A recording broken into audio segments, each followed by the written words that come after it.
తలనొప్పి చాలా మందికి సహజంగా వచ్చే సమస్య. తలనొప్పి వల్ల ఏ పని మీద ఏకాగ్రత కుదరదు, ఏ పని సక్రమంగా చేయడానికి వీలు కాదు. అయితే ఇలా సహజంగా వచ్చే సమస్య కొద్దిసేపటి తర్వాత లేదా కాస్త విశ్రాంతి తీసుకున్న తర్వాత తగ్గిపోతుంది. కానీ కొందరికి పదే పదే తలనొప్పి వస్తూ ఉంటుంది. దీనివల్లే అసలు అది తలనొప్ప లేదా మైగ్రేనా అని చాలా మంది గందరగోళ పడుతుంటారు. వైద్యుని సంప్రదించకపోయినా, వైద్యులు చెప్పకపోయినా తమకు మైగ్రేన్ ఉందని చెబుతూ ఉంటారు. అసలు తలనొప్పికి మైగ్రేన్ కు మధ్య తేడా ఏంటి? పదే పదే వేధించే తలనొప్పిని మైగ్రేన్ అని చెప్పవచ్చా?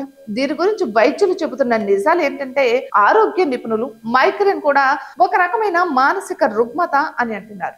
అంటే ఇది మానసిక ఆరోగ్యంలోని ఏదో సమస్య వల్ల సంభవించే అవకాశం ఉంది. కాబట్టి తరచుగా మైగ్రేన్ తో బాధపడుతుంటే దాని గురించి తీవ్రంగా శ్రద్ధ వహించి చికిత్స పొందడం అవసరం. అలాగే మైగ్రేన్ తో బాధపడేవారు ఇతరుల కంటే ఒత్తిడి, నిరాశకు గురయ్యే అవకాశం ఉంది. కొన్నిసార్లు మైగ్రేన్ నిరాశ లేదా ఆందోళన కారణంగా కూడా వస్తుంది. అయితే సాధారణ తలనొప్పి మొత్తం తలలో తేలికపాటి లేదా తక్కువ ఒత్తిడిని కలిగిస్తుంది. అయితే మైగ్రేన్ మాత్రం నొప్పి తలలో ఒక వైపున చాలా తీవ్రంగా ఉంటుంది. కొంతమందికి తలకు రెండు వైపులా నొప్పి కూడా ఉండవచ్చు. అయితే సాధారణ తలనొప్పి కొన్ని నిమిషాల నుండి కొన్ని గంటల వరకు ఉంటుంది. అయితే మైగ్రేన్ 4 నుంచి 75 గంటల వరకు ఉంటుంది. సాధారణ తలనొప్పికి నొప్పి తప్ప వేరే లక్షణాలు ఏవి ఉండవు. కానీ మైగ్రేన్ కి మాత్రం వికారం, వాంతులు, కాంతిని భరించలేకపోవడం, శబ్దానికి సున్నితంగా మారడం, దృష్టి సమస్యలను కలిగిస్తుంది. ఇది అధిక ఒత్తిడి, అలసట, ఎక్కువసేపు స్క్రీన్ చూడడం వల్ల తలనొప్పి వస్తుంది. అయితే టెన్షన్, హార్మోన్ల మార్పులు,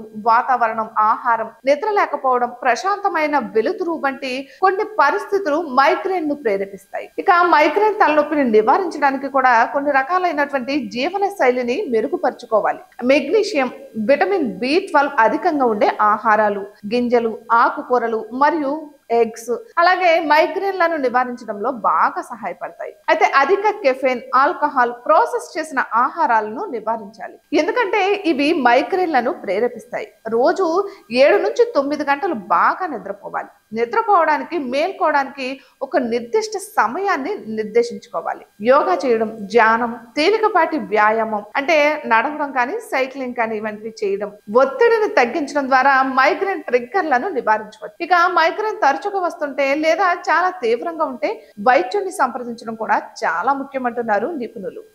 Hi guys, subscribe to JKTV. Subscribe to JKTV. Please subscribe to JKTV. Subscribe to JKTV. Hi, andarki namaskaram. Please subscribe JKTV. Andarki namaskaram. Please like, share and subscribe JKTV.